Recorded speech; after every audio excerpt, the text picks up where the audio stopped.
예, 하나님 말씀. 오늘은 레위기 1장 1절을 보도록 하겠습니다. 성경 다 같이 찾으셔서 조금 길지만은 9절까지 우리 합독을 해보겠습니다. 여호와께서 해막에서 모세를 부르시고 그에게 말씀하여 이르시되 이스라엘 자손에게 말하여 이르라. 너희 중에 누구든지 여호와께 예물을 드리려거든 가축 중에서 소나 양으로 예물을 드릴지니라. 그 예물이 소의 번제이면 흠없는 수컷으로 해막문에서 여호와 앞에 기쁘게 받으시도록 드릴지니라. 그는 번제물의 머리에 안수할지니 그를 위하여 기쁘게 받으심이 되어 그를 위하여 속죄가 될 것이라. 그는 여호와 앞에서 그 수송아지를 잡을 것이요 아론의 자손 제사장들은 그 피를 가져다가 해막문 앞 제단 사방에 뿌릴 것이며 그는 또 그 번제물의 가죽을 벗기고 각을 뜰 것이요 제사장 아론의 자손들은 제단 위에 불을 붙이고 불 위에 나무를 버려놓고 아론의 자손 제사장들은 그 뜬 각과 머리와 기름을 제단 위에 불 위에 있는 나무에 버려놓을 것이며 그 내장과 정강이를 물로 씻을 것이요 제사장은 그 전부를 제단 위에서 불살라 번제를 드릴지니 이는 화제라. 여호와께 향기로운 냄새니라. 아멘. 여호와께 향기로운 냄새다. 이 말은 하나님이 받으심직한 제사가 된다, 그 말이죠. 이렇게 했을 때 비로소 하나님이 기뻐 받으시는 제사가 된다, 그 얘기입니다. 내용에 들어가 보니까 일단은 그 제물을 어떻게 할 것이냐. 일단은 소의 번제로 잡았을 때에 흠없는 수컷으로 해막문에서 하나님 앞에 드리라. 자, 일단 하나님 앞에 드리고 그 다음에 단계는 그 번제물의 머리에 안수할지니, 안수. 죄인으로 하여금 안수를 하게 하고 그 다음에 제사장들이 그 수송아지를 잡고 그 피를 사방에 뿌리고 그리고 가죽을 벗기고 각을 뜨고 제단 위에 불을 붙이고 불 위에 나무를 버려놓고 그것을 다 올려놓고 정강이나 이런 약간 지저분한 것들은 깨끗이 씻고 그리고 나서 그 전부를 다 불살라라. 다 불살라라. 그렇게 하면 하나님 앞에 향기로운 냄새가 된다. 하나님이 받으심직한 제사가 된다. 그 말입니다. 어찌 보면 좀 잔인한 모습일 수도 있어요. 이거를 이렇게 이제 하나님이 제사를 드리는 방식으로 이해하니까 선뜻 그런 생각은 안 들 수도 있지만 만약에 어느 동물을 잡아가지고 이런 식으로 한다 그러면 굉장히 잔인한 거 아니겠어요? 잔인한 거예요. 그것도 우리가 먹기 위해서 한다 그러면은 먹기 위해서 어쩔 수 없이 하는 거잖아요. 어쩔 수 없이. 그러니까 최소한에 다 이해는 합니다. 이해는 하는데 이렇게 해가지고 몽땅 다 태워버려요. 태워버리기 위해서 그 과정이 굉장히 복잡하게 이 일을 해요. 그러니까 이거를 왜 이렇게 하는지에 대한 이유를 모르면은 너무 잔인하게 하는 거 아닌가. 아무리 자기 의사를 표현할 수 없는 동물이라 할지라도 요즘은 동물권까지도 다 보호하자고 하는 입장에서 이렇게까지 잔인하게 하는 것은 이거 뭔가 좀 불합리하지 않느냐. 옳지 않은 거 아니냐 이렇게 생각이 드는데 그래서 그 이유와 그 의미를 제대로 알아야 되는 것이죠. 그럴수록 그래야 오해하지 않게 됩니다. 안 그러면은 엄청난 오해가 될 수 있는 말씀이기도 합니다. 예, 제가 오늘 아침에 주보를 보내드려야 되는데 못 보내드렸습니다. 이유는 카카오톡이 어제 그 서버를 저장하는 데서 불이 나가지고 다 불통됐습니다. 그래서 제가 못 보냈는데 제가 얼른 뭐 다른 걸로라도 보내려고 아침에 시도하다가 도저히 시간만 잡고 가고 도저히 빨리빨리 이게 조치가 안 돼가지고 그래서 결국은 포기하자. 그리고 그냥 포기해버렸습니다. 이제 그러면서 집사람하고 이야기를 하다가 앞으로 전쟁 나면 정말 큰일 나겠다. 이 전쟁이 나면 제일 먼저 북한이 건드리는 것이 우리나라 전력망이고 또 통신망이고 이런 걸 텐데 이거 하나 건드려 놓으면 우리나라 전국이 다 올수업 돼 버립니다. 올수업 돼 버려요. 어떤 면에서 북한은 재래식으로 전투할 거예요. 만약에 전투를 한다면. 재래식으로 하면 좀 무식하지만 옛날 방식으로 하잖아요. 빨치산처럼 산속에 들어가서 어떻게 다 자기네들 통하는 방법이 있어요. 그렇게 해서라도 끌고 가지만 우리나라 같은 경우는요. 모든 것이 전자장비화 돼가지고 첨단화 돼가지고 이게 만약에 하나가 잘못되면은 모든 게 다 올수도비입니다. 다 올수도비예요. 지금 같은 경우는 사실 우리 집사님도 기도하셨지만 지금 기도 많이 하셔야 될 때입니다. 지금 국방부가 이사하느라고 정신이 없어요. 모든 통제 시스템이 다 망가져 버렸어요. 무슨 일이 있으면은 연락이 안 돼, 연락이. 시스템이 다 망가져가지고. 그러니까 국방부에서 무슨 사고가 나도 이게 빨리빨리 연락이 안 들어와가지고 조치를 못해요. 엄청난 지금 문제가 발생하는 겁니다.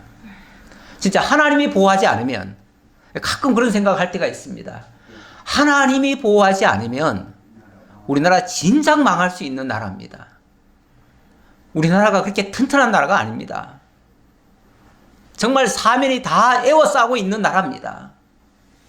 저 북쪽에서 또 저 아래쪽에서 다 우리를 호시탐탐 노리고만 있지 우리를 도우려고 하는 나라는 저 멀리서 있대요. 저 멀리서 있어가지고 우리 도우러 오려면 한참 걸립니다. 그 전에 벌써 다 끝판 나버려요. 끝장나버려요. 그러니까 하나님의 보호하심 없이는 우리나라 유지되기 어렵습니다. 그런데 어쨌든 우리 하나님께서 지금까지 우리를 지켜주셨고 저는 앞으로도 분명히 지켜주신다고 하는 그 확신은 있습니다. 우리 하나님께서 한국을 이용하셔서 이 땅을 통해서 온 만방에 복음을 전파하게 하시려는 그런 뜻도 저는 분명히 있다고 보여지고요. 그래서 놀랍게도 미국 다음으로 우리나라가 세계 선교의 최고입니다. 현재까지 그렇습니다. 이거 하나만 봐도 우리 하나님이 우리를 향하신 뜻이 있어요. 그래서 우리를 지금 쓰고 계시는 거예요.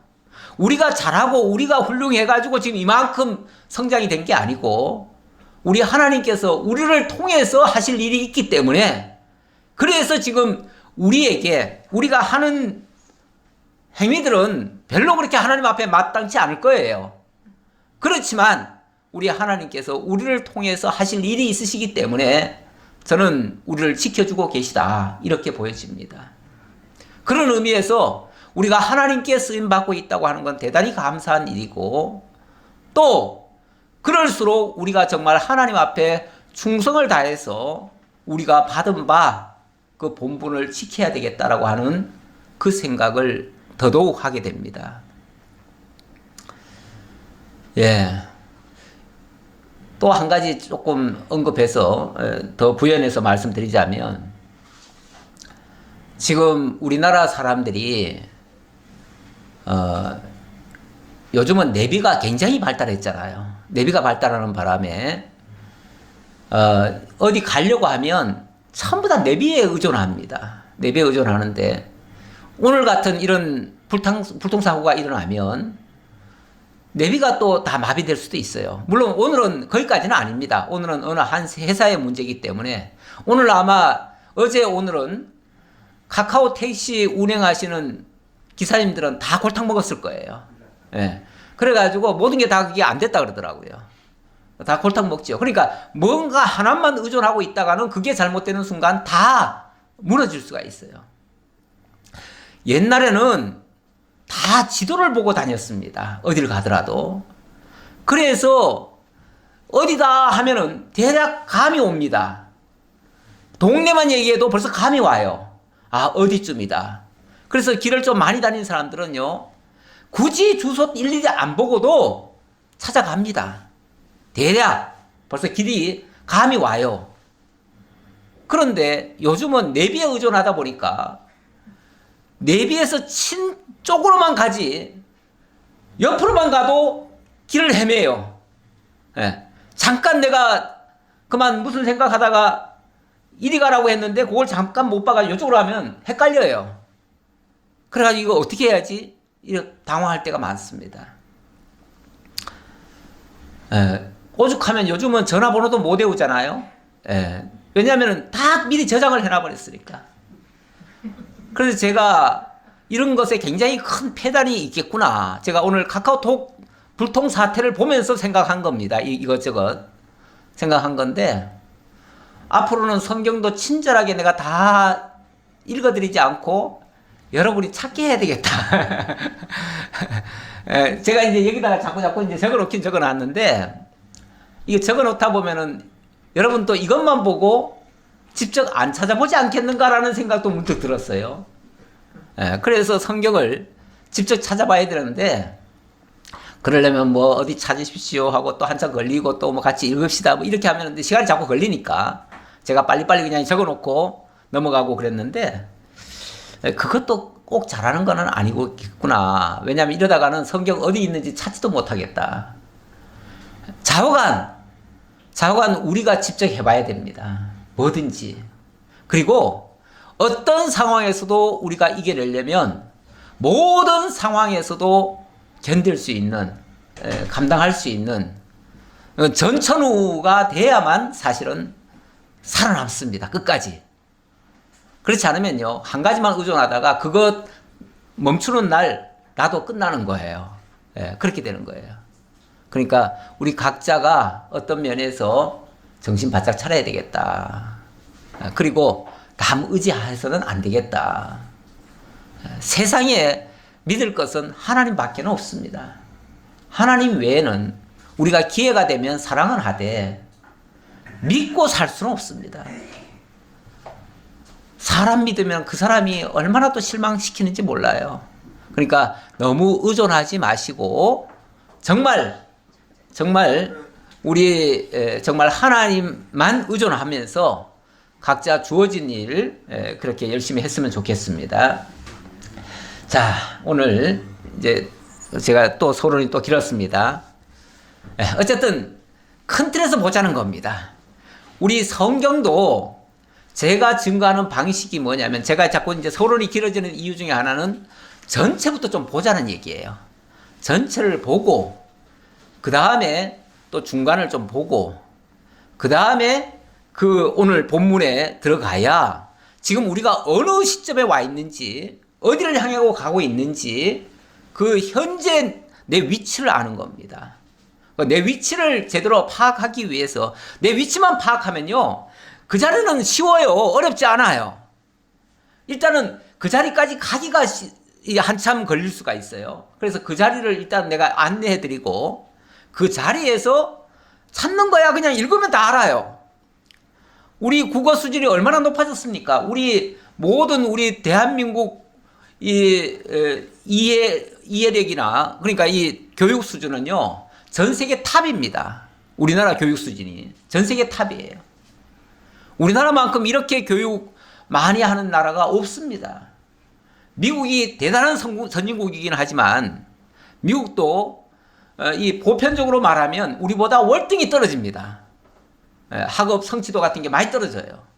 그런데 물론 그 중에는 워낙 또 우수한 특별반들을 운영해가지고 그 사람들에게 집중적으로 교육을 시켜서 그들이 사회를 이끌고 가도록 이렇게 하죠. 소위 말해서 엘리트 교육을 시키는 거죠. 그렇게. 그 나머지는 대부분은 심지어는 당신네 나라 글자도 못 쓰는 사람도 많다고 그래요. 저는 보진 않았습니다. 가서 보진 않았지만 그런 얘기를 들었어요. 예. 그만큼 우리나라 수준이 높은데, 아니, 사실 이거 성경 읽으면 이해 못 하겠어요? 이해되지요?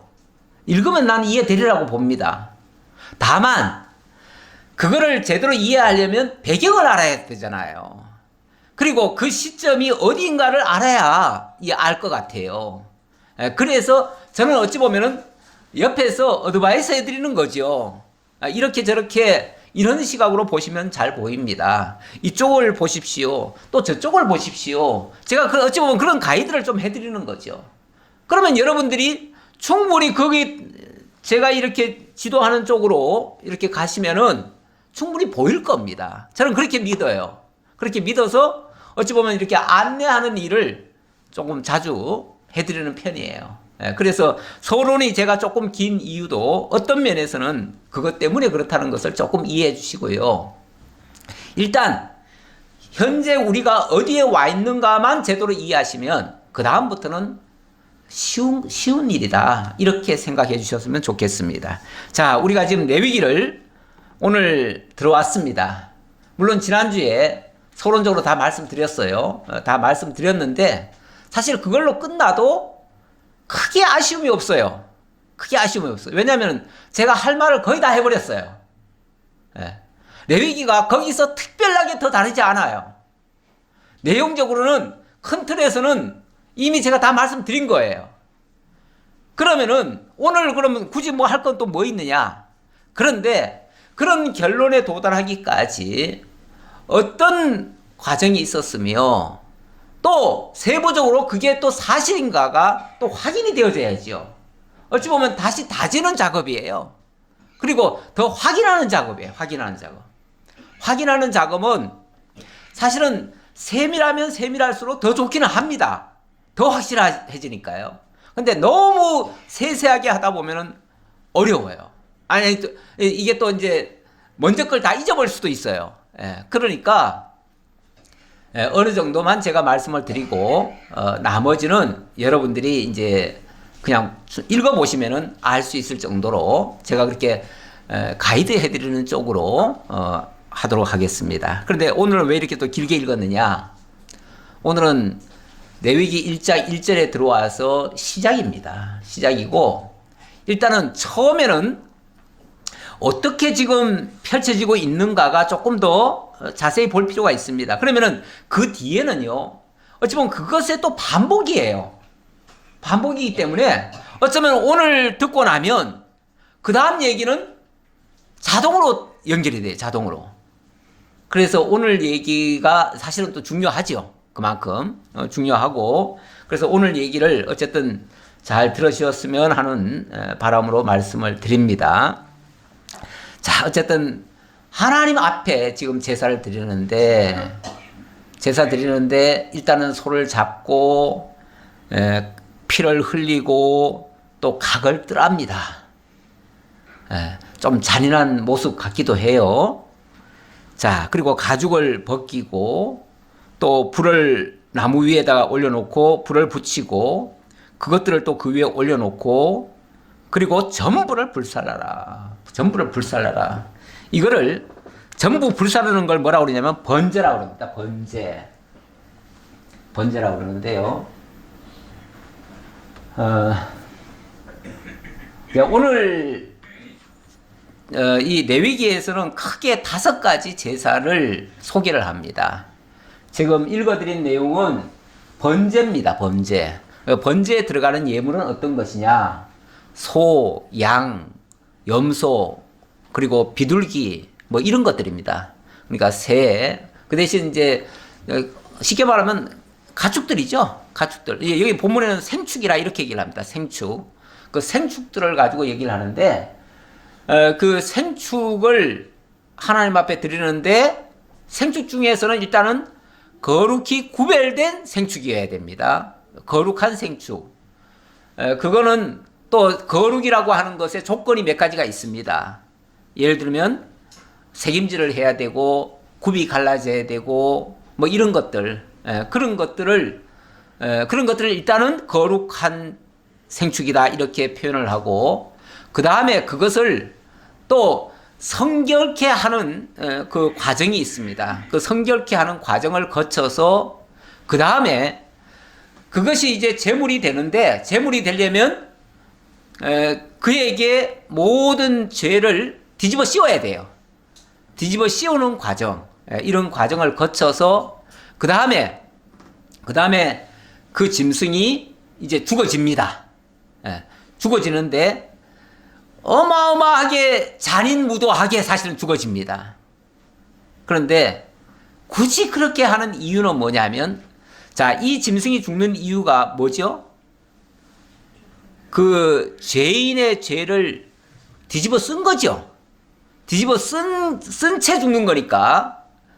잔인하게 죽는 모습은 바로 자기 죄 때문에 죽는 게 아니고, 그 짐승이 자기 탓으로 죽는 게 아니고, 그 죄를 전가한 자의 몫으로 죽는 거죠. 그러니까 이렇게 잔인하게 죽는 것은 그 죄를 전가한 자가 잔인무도한 자다 그 말이에요. 그 잔인무도한 자의 죄를 다 짊어지고 내가 그 죄값으로 죽겠다 그거잖아요. 그거예요. 그런데 그 이제 죄를 전가하는 자가 누구냐를 보니까, 오늘 아까 제가 묵상을 한 말씀이 이사야 53장입니다. 이사야 53장에 보니까 이런 말씀이 있어요. 그가 찔림은 우리의 허물 때문이요 그가 상함은 우리의 죄악 때문이라. 바로 장차 오실 예수 그리스도, 이 예언의 말씀은 예수님 오시기 전 700년 전에 예언된 말씀입니다. 그런데 그때 장차 하나님이 메시아를 보낸다. 그런데 그 메시아가 이렇게 죽을 것이다. 이렇게 죽는데, 그가 찔리는 이유는, 그가 창으로 찔리거든요. 그가 찔리는 이유는 우리의 허물 때문이고, 그가 그렇게 해서 비참하게 죽어가는 이유는 우리의 죄악 때문이다. 결국 우리의 허물과 죄로 죽는다 그 말이죠. 그렇게 하면서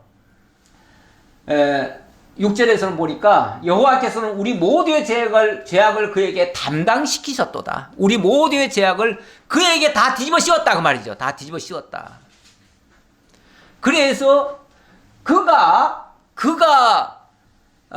죄가 있어서가 아니라, 우리는 다 양 같아서 그렇게 생각하는데 여호와께서는 우리 모두의 죄악을 그에게 담당시켰다.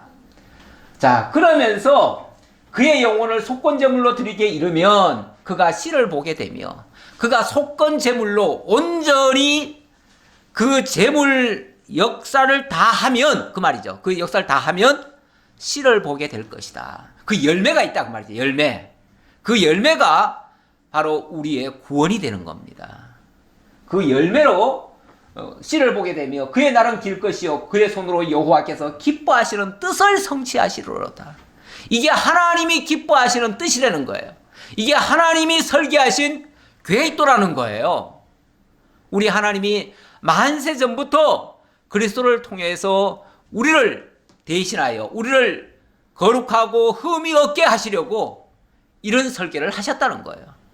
그게 하나님의 뜻이었고, 그 뜻이 예수 그리스도를 통해서 성취되는 거니까 결국 언약 성취인 거죠. 그 언약 성취를 위해서 이렇게 하시는 것이다. 이렇게 되어지면 나의 의로운 종이 자기 지식으로 많은 사람을 의롭게 하며 또 그들의 죄악을 친히 담당하리로다. 그렇게 한 결과가 의로운 결과가 나온다 그 말이죠. 그렇게 하시는 그 그리스도의 사역이, 죄를 담당하는 사역이 의로운 종의 모습이다 그 말이에요. 그게 의로운 사역이고, 그리스도의 그 사역이 우리에게 의를 입혀주는 사역이 된다 그 말이에요. 그렇게 해서 결국 우리의 죄악이 그에게로 넘어가고 우리는 의로운 자로 하나님 앞에 인정을 받게 된다. 이렇게 하기 위해서 우리 하나님이 이런 의식을 하는 것이었다. 그 말이에요. 그러면서 이것이 화제다. 오늘 본문 9절 끝에 이는 화제라 여호와께 향기로운 냄새니라. 향기로운 냄새. 이렇게 이제 온전히 다 태워드리니까 거기서 냄새가 날 거 아니겠어요? 그냥 단순한 냄새지만 사람이 아마 그거 맡을 때는 역겨운 냄새일 수도 있어요. 그렇죠? 사람이 맡을 때는 역겨운 냄새일 수도 있어요. 근데 하나님은 그걸 향기로운 냄새로 받으신대요. 이게 하나님이 받으시는 제사의 모습입니다. 하나님은 이렇게 연락하십니다. 이런 제사를 받으십니다. 이런 제사를 받으셔요. 이런 제사를 받으시는데 이제 여기서 최초의 제사를 한번 좀 생각을 조금 해볼게요. 최초의 제사를 한번 조금 생각해 보면 최초의 제사가 어디서부터 나온 겁니까? 왜 이런 제사를 하게 됐습니까? 최초의 제사는요, 어디서부터 시작되냐면은 창세기 3장에서부터 시작됩니다. 창세기 3장에 보면 하나님께서 선악을 알게 하는 나무의 열매를 먹지 말라 하는 율법을 주시죠. 근데 그 율법을 어기게 되어집니다. 어기니까 죄인이 되고 그것을 먹는 날은 정령 죽으리라 하셨습니다. 그러니까 당연히 다 죽게 됐죠. 첫사람 아담의 얘기입니다. 첫사람 아담이 그렇게 해서 선악을 알게 하는 나무의 열매를 먹고 죽게 됐습니다. 자, 죽게 됐으면 그냥 죽으면 끝이에요. 그러면은 뭐 하나님이 천지 만물 창조해 놓고 인간을 창조해 놨는데 그 인간이 죽어버리면 끝이에요. 그렇죠? 그러면 하나님이 헛일 하신 거예요. 근데 우리 하나님께서 그렇게 하신 것이 아니고 그렇게 죽은 자를 살려내십니다. 살려내셔요. 살려내시기 위해서 그 허물과 죄로 영적으로 죽었던 자를 하나님이 다가가십니다. 그 자신은 눈이 떠져가지고, 그게 눈이 떠졌다는 게 좋아졌다는 얘기가 아니라 죄인인 것을 알게 된 거예요. 그렇게 해서 두려워서 숨었죠. 근데 하나님이 찾아오셔서 그에게 양의 가죽으로 한 마리 양을 희생시켜서 양의 가죽으로 옷을 해 입히셨습니다. 그리고는 거기서 내어 쫓으시고 땅을 갈며 생육 번성하게 하시는 이런 일을 하십니다. 이렇게 하시는데 거기서 이제 큰 초점은 양을 잡아서 가죽 옷을 해 입혔다는 거죠. 이게 부끄러움을 가려준 거 아닙니까? 이렇게 해놓고 이게 어찌 보면 하나님 쪽에서 희생을 치르신 거예요. 그렇죠? 그의 죄를 사하기 위해서, 그의 허물을 가리워주기 위해서 하나님이 한 어린 양을 희생시켜서 가리워주신 거예요. 이게 하나님이 하신 의로운 일이셔요. 그런데 그걸 기억하게 하려고 하나님께서 제사를 명하신 겁니다. 그 제사가 최초에 드려진 사건이 뭐냐면 가인과 아벨 사건입니다. 가인과 아벨 사건에서 가인은 이제 곡식 제사를 드렸죠. 농사 짓는 자라서.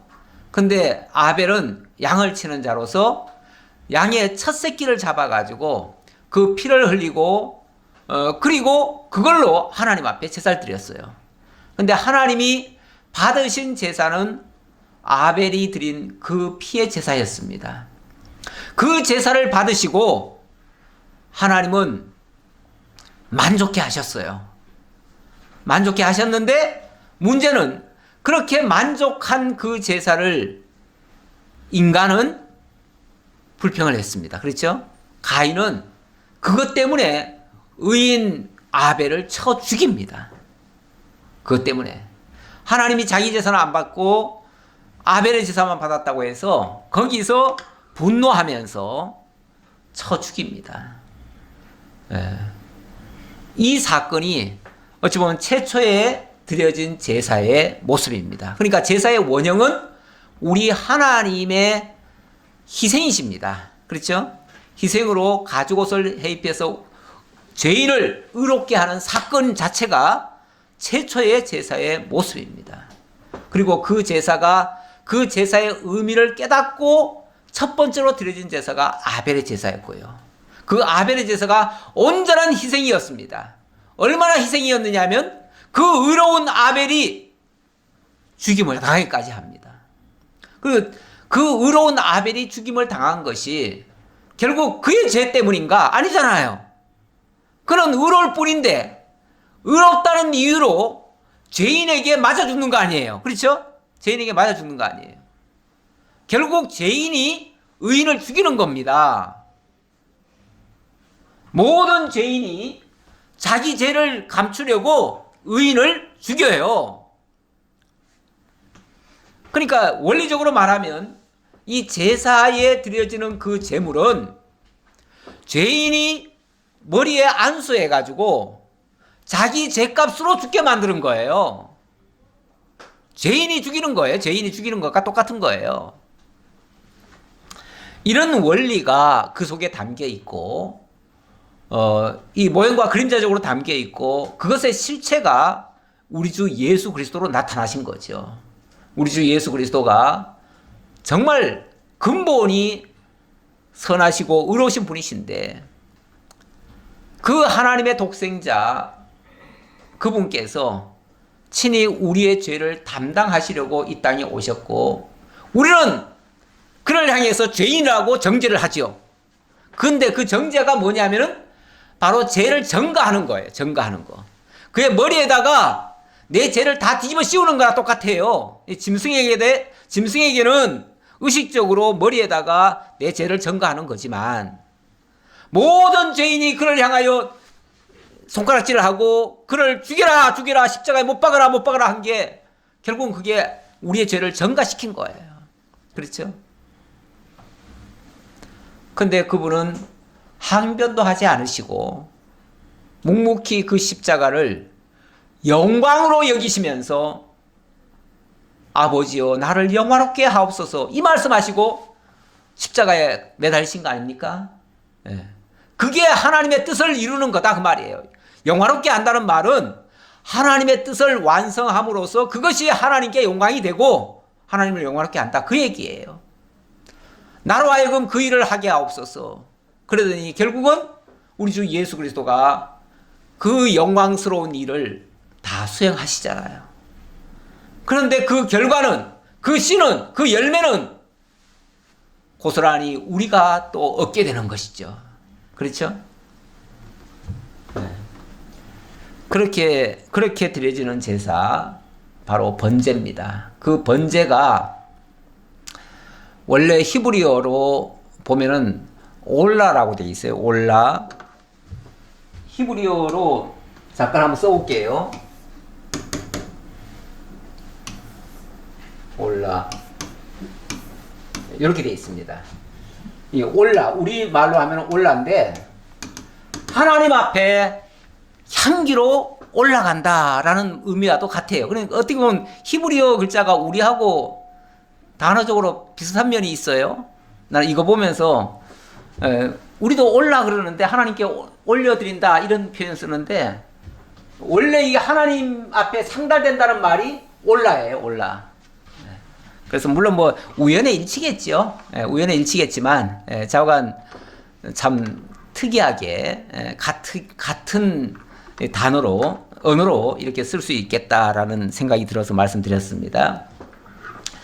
자, 이렇게 하나님 앞에 향기로운 제사고 그 예물이 방금은 소를 얘기했는데 소를 이제 대표적으로 얘기한 거죠. 그 다음에는 만일 그 예물이 가축대 양이나 염소 번제이면 똑같습니다. 나머지는 똑같아요. 다만 소로 드릴 때가 있고 양으로 드릴 때가 있고 염소로 드릴 때가 있다. 그러나 내막은 똑같다. 방식은 똑같다. 의미도 똑같다. 그 얘기예요. 그리고 14절 만일 여호와께 드리는 예물이 새의 번제이면 산비둘기나 집비둘기 새끼로 예물을 드릴 것이요. 예, 여기는 이제 종류가 조금 달라져 버렸어요. 생축이긴 같은 생축이긴 한데 이게 새 종류, 그러니까 육축과 새는 좀 다르죠. 새는 이제 주로 공중에 있다고 하고 이거는 이제 땅에 있다는 거잖아요. 그러니까 땅의 짐승, 공중의 짐승 이렇게 이제 볼 수 있는데 공중의 짐승인 경우는 조금 달라요. 근데 의미는 똑같아요. 뭐 형식도 결국은 같다고 봐야 돼요. 같은데 어쨌든 그 대상이 조금 대상이라기보다는 그 예물의 종류가 좀 다르다 보니까 벌써 생김새도 다르잖아요. 생김새도 달라요. 다르기 때문에 당연히 조금 달리 설명할 수밖에 없는데 그러나 의미는 같다. 자, 이렇게 보시면 되고 일단 새의 경우를 봅시다. 새의 경우를 보면 15절 제사장은 그것을 제단으로 가져다가 그것의 머리를 비틀어 끊고 제단 위에서 불사르고 피는 제단 곁에 흘릴 것이며 자 여기 보니까 새는 잡을 때 어떻게 잡으라고요? 그냥 고통 느끼지 않게 그냥 한 번에 딱 이렇게 하면 되지 않나요? 그렇게 하지 않고 목을 비틀래요. 저도 어려서 시골에 살면서 닭을 많이 잡았습니다, 제가. 예. 어느 날 어머니가 닭 한 마리 잡아와라 그러면 제가 잡아다가 죽여서 어머니께 갖다 드립니다. 그럼 어머니가 아주 맛있게 해주셔서 저는 맛있게 먹었습니다. 그러니까 맛있게 먹은 기억만 있지, 뭐 그렇게 잔인하게 죽였다나 그런 생각은 못 했어요. 그런데 내가 어떻게 죽였냐 하면은 목을 뱅글뱅글 돌립니다. 뱅글뱅글 돌리면 목이 끊어지도록 돌리는 거예요. 잔인하죠? 너무 잔인하다고요? 여러분은 안 하셨어요? 예. 저는 그렇게 했습니다. 제가 좀 잔인한 게 있나 봐요. 그렇게 하는 거 보니까. 근데 별로 죄책감도 안 느끼고 했어요. 예. 당연히 그래야 되는 줄 알았어요. 원래 그렇게 하는 줄 알았어요. 근데 성경이 그렇게 하라네요. 성경이 그렇게 하래요. 딴 데서 하라는 게 아니라 성경이 그렇게 하라네요. 예. 그리고 그것의 모이 주머니와 그 더러운 것은 제거하여 제단 동쪽 재버리는 곳에 던지고, 이제 모이 주머니 이제 우리는 똥집이다 이렇게 보통 얘기합니다. 그런데 이제 새 종류는 전부 다 이 모이 주머니라는 게 있어요. 예. 원래 위가 활동이 못합니다, 새는. 그래서 모이 주머니에서 음식을 깨가지고 거기서 소화를 시켜야 됩니다. 그래서 그 작업을 합니다. 그거는 제거해서 동쪽 재버리는 곳에 던지고 그랬는데, 어쨌든 이제 지저분하고 더러운 것은 갖다 버려라 그 얘기죠. 또 그 날개 자리에서 그 몸을 찢 때 아주 찢지 말고 날개는 찢어버리래요. 찢어버리는데 아주 찢지는 또 말래요. 제일 고통스러울 때가 어중간할 때 아닙니까? 원래 사형수가 그 마지막 소원이 뭐냐 그러면은 단번에 고통 없이 죽여달라고 그래요. 어차피 죽을 건데 단번에 고통 없이 죽기를 소망합니다. 근데 잔인한 사람들은요, 이거 단번에 안 죽여요. 단번에 안 죽이고 쿡쿡 찔러가면서 옆에서 이렇게 고통을 줍니다. 죽일 듯 하면서 고통 중에 호소하게 만들어요. 아우성을 치게 만들어요. 잔인하게 죽이는 거죠. 우리 옛날에 그 어른들이 막 욕을 할 때 보면 이 육실할 놈 막 이런 욕을 해요. 육실할 놈이 뭐냐면요, 우리 몸을 이렇게 다 묶어가지고 끌고 가면서 아주 잔인하게 다 찢어 죽인다는 거죠. 갈기 찢어 죽인다는 거죠. 물론 이거는 참 안 좋은 표현인데 그 말을 뭐 그렇게 좋다고 그냥 그렇게 옛날에 그걸 심심하면 어른들이 하셨어. 그 말을. 심지어는 자기 자식을 향해서도 그 말도 한 적이 있어요. 그렇죠? 욕을 막 욕해댈 때는 그런 말도 했어요. 무슨 뜻인지도 모르고 한 것 같아요. 그렇게 잔인하게 죽이는 게 있는데, 이 새를 찢어 죽이라 이 말이죠. 새의 날개는 이렇게 찢어라. 새는 어찌 보면 공중을 나는 거 아닙니까? 공중을 나는 새는 특별히 그 공중을 나는 거를 찢어버려라. 이런 얘기예요. 어찌 보면 가장 치명상을 입히는 거 아니겠어요? 어찌 보면 조금 잔인한 얘기를 계속 하게 되는데요. 왜 이런 잔인한 얘기를 또 하게 되는가? 그게 바로 그 자신이 뭘 잘못해서 그렇게 당하는 게 아니고, 그 재물 자체가 당하는 게 아니고, 죄인이 그에게 그 죄의 값을 뒤집어 씌운 거다 그 말이에요. 내가 죽일 죄인이다. 내가 죽일 죄인이다. 내가 그런 흉악한 죄인의 죄를 뒤집어 쓰다 보니까 그 죄를, 그가 이런 죄가 있는데 이런 죄를 이 짐승이 대신하고 있소라는 걸 보여주려니까 그렇게 잔인무도하게 죽게 된다 그 말이에요. 아, 왜 저렇게 찢어요? 바로 너 죄 때문이야. 네가 이런 죄인이야. 그래서 저가 너를 대신해서 그렇게 죽는 거야. 그 재물이 어떤 면에서 너무너무 감사한 거죠. 나 대신 이렇게 죽어주시는구나. 너무 감사하죠. 근데 이 새 날개 찢지 말라는 이 말씀 이제 드렸으니까 한 군데 이제 생각이 나는 게 있어가지고 덧붙여서 말씀 하나 드리고 넘어갈게요. 창세기 15장에 보면 아브라함이 하나님 앞에 제사를 드립니다. 근데 그 제사 드릴 때에 제물이 뭐냐면 새를 드려요. 새를 드리는데 날개를 아주 찢지 않고 제사를 드렸다. 이 말이 나옵니다. 그 말 때문에 어떤 사람들이 해석을 할 때, 이건 제가 직접 들은 내용입니다. 어떤 분이 그걸 해석하면서 뭐라고 그러냐면, 분명히 이스라엘이 무슨 잘못을 했기 때문에, 아브라함이 무슨 잘못을 했기 때문에, 그래서 그 자손들이 그 벌을 받아가지고 저 애굽에 내려가서 400년간 종살이 하는 거다. 그런데 무슨 죄가 있었을까를 아무리 찾아봐도 성경에 기록된 건 분명한 죄가 없어요. 예. 그런데 보니까 그 새를 덜 찢었다는 말이 나오잖아요. 날개를 덜 찢었다는 말.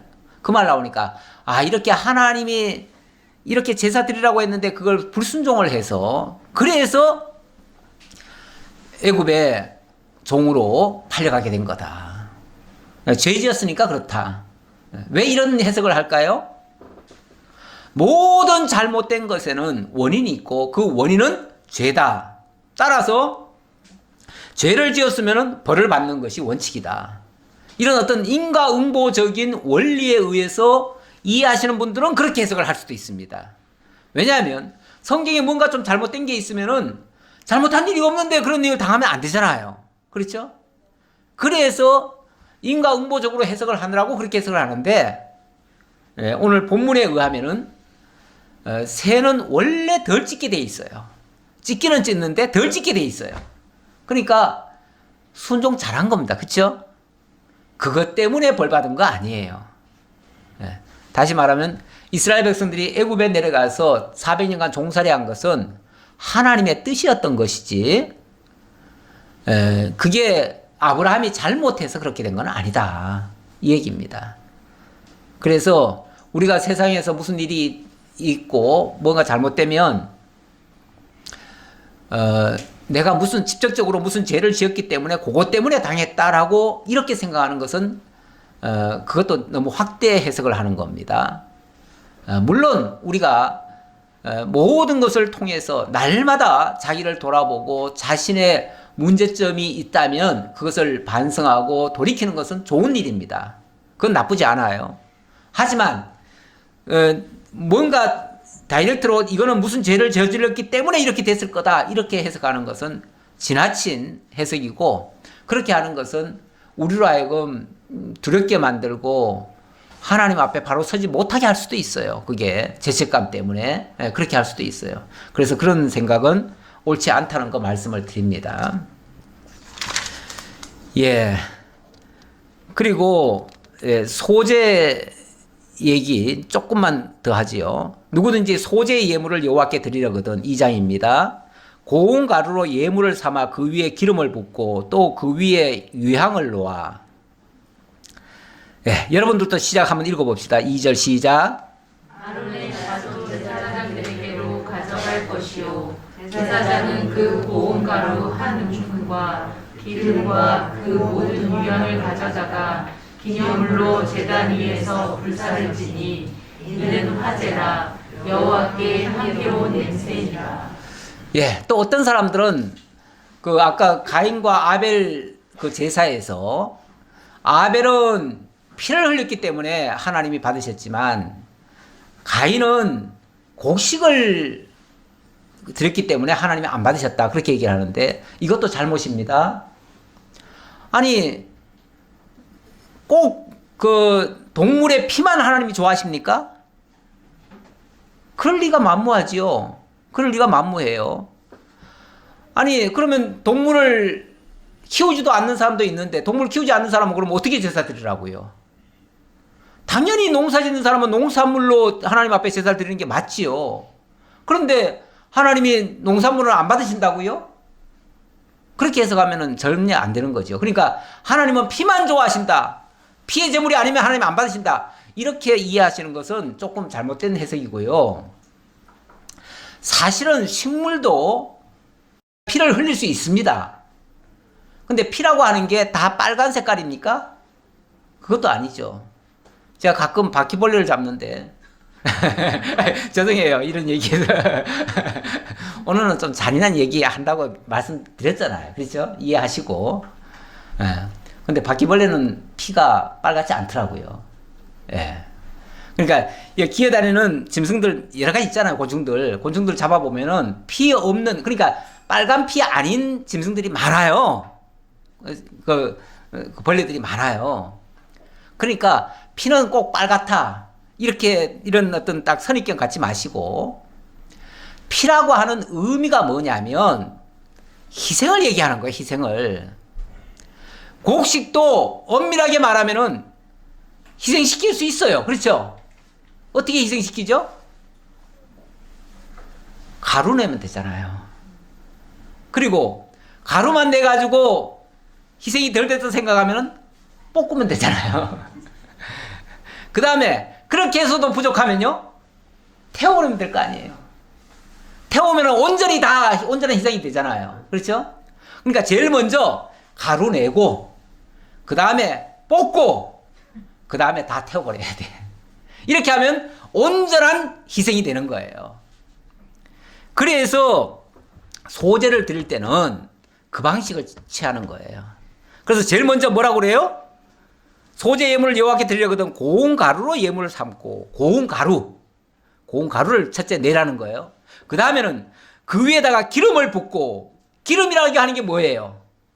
기름이라고 하는 것도 식물을 꽉 짜면은 거기서 나오는 엑기스가 기름 아니에요? 그것도 마찬가지예요. 가루를 냈느냐, 그걸 꽉 짰느냐, 이 차이지. 꽉 짜면은 그것도 똑같은 희생이에요. 또 그 위에다 유향을 놓으래요.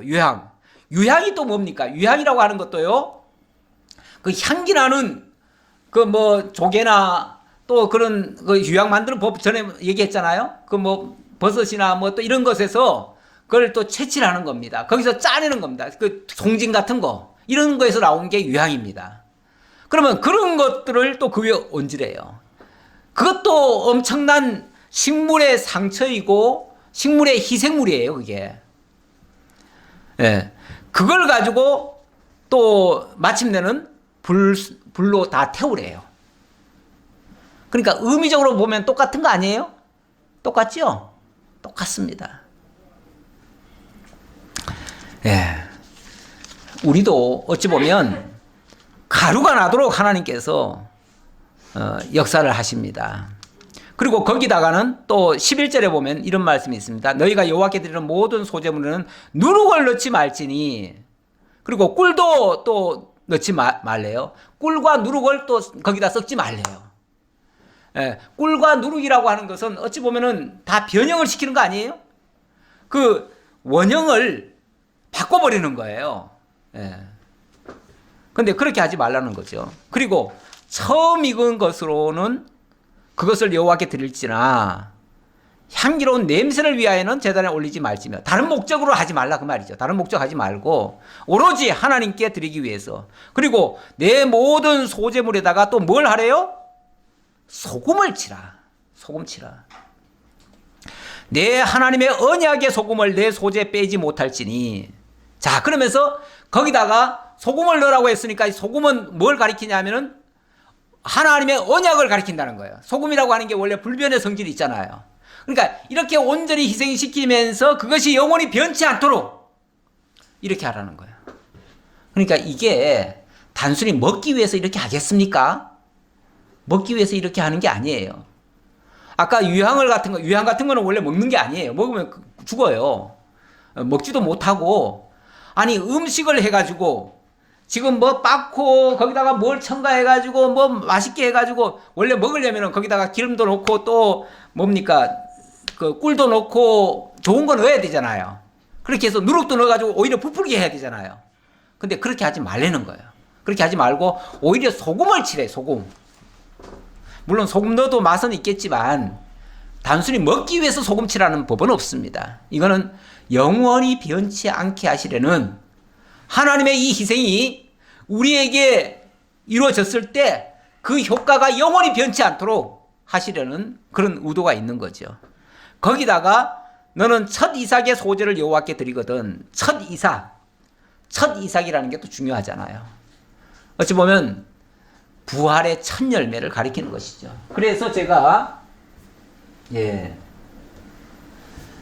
뒤에 보면 로마서 11장 16절에 이런 말씀이 있습니다. 제사는 처음 익은 곡식가루가 거룩한 즉 떡덩이도 그러하고 뿌리가 거룩한 즉 가지도 그러함이라, 이런 말씀이 있는데, 이게 이제 처음 익은 곡식가루, 이게 소재죠. 소재. 이게 번제만, 그러니까 동물 제사만 하나님이 받으시는 게 아니고 소재도 하나님이 받으시는데 그 처음 익은 곡식가루, 이거는 바로 부활의 첫 열매 되시는 그리스도의 희생, 그 말이에요. 곡식가루 하는 말은 희생을 얘기하고, 처음 익은 부활의 첫 열매 되시는 우리 주 예수 그리스도, 그가 거룩한 즉 그로 말미암아 지어지는 그 떡덩이도 그러하고, 그러니까 그리스도와 연합돼서 한 덩이로 같이 부서져 가지고 같이 한 떡으로 만들어지면 우리도 같이 거룩해진다 그 말이죠. 거룩해지고, 그리고 그 뿌리가 거룩한 즉 가지도 그러하니라. 그 그리스도가 결국은 이 모든 것의 뿌리가 되는 거 아닙니까? 그 뿌리에 붙어 있는 우리가 만약에 나무고 가지라면 우리도 같이 거룩해지는 것이다 라는 뜻입니다. 이러한 의미가 오늘 번제와 소제에서 나타나고 있습니다. 이건 결국은 우리 주 예수 그리스도께서 온전히 우리를 대신해서 나의 모든 죄책을 다 짊어지시고 죽어주심으로 말미암아 우리를 거룩하고 의롭게 하심으로, 당신이 의로우신데 그 의로움의 한 덩이가 돼서 우리도 함께 의롭게 하시려는 그러한 하나님의 근본 의도가 있다. 이것이 하나님의 근본 뜻이고, 그래서 그렇게 되어졌을 때 하나님이 기뻐 받으시는 산 제사가 되어진다라는 말씀입니다. 제가 오늘 결론은 히브리서를 가져왔습니다. 히브리서 13장 15절에 보니까, 그러므로 우리는 예수로 말미암아 항상 찬송의 제사를 하나님께 드리자. 자, 이제 우리가 드릴 제사는 뭐라고요? 그러므로 우리는 찬송의 제사를 드리자. 감사와 찬송. 왜? 그 진짜 제사는 예수님이 드려주셨으니까 이제 우리가 그걸 복습할 필요는 없잖아요. 그렇죠? 다시 소 잡고 양 잡고 새 목에 비틀고 이래가지고 제사 드릴 필요가 없어요.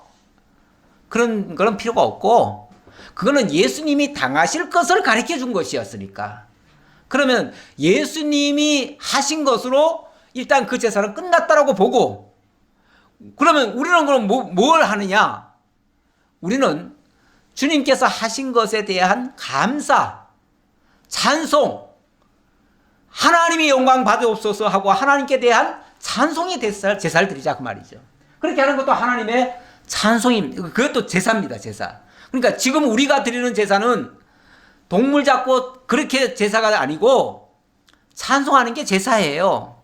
산제사라고 그러죠. 이는 그 이름을 증언하는 입술의 열매니라.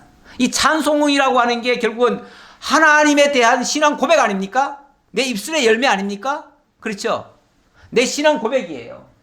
그러면서 동시에 오직 선을 행함과 서로 나눠주기를 잊지 말라. 하나님은 이 같은 제사를 기뻐하시느니라. 이런 제사가 진짜 하나님이 기뻐하는 제사고 우리에게 원하는 제사다 그 말이죠. 이제는 그 은혜를 받은 자로서 그 은혜를 함께 나누는 것으로 하나님 앞에 제사 드리자 그 말이에요. 기도하겠습니다.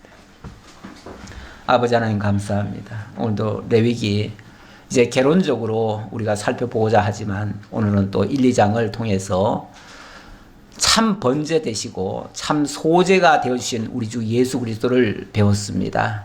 아버지 하나님, 참으로 우리가 그렇게 죽어야 될 흉악한 죄인들인데 우리 주님께서 대신 죽어주시고 우리의 죄값을 다 담당해 주시고 우리는 이제 의롭다라고 칭해 주시니 이 어찌 큰 은혜가 아닐 수 있겠습니까? 이 은혜의 영광, 이 감사, 찬송 이제는 온전히 날마다 입술로의 열매로 나타내고 뿐만 아니라 우리의 삶 속에서 이제는 믿는 자들에게 또는 이 복음이 필요한 자들에게 함께 나눠주는 일도 열심히 할 수 있도록 인도해 주옵소서.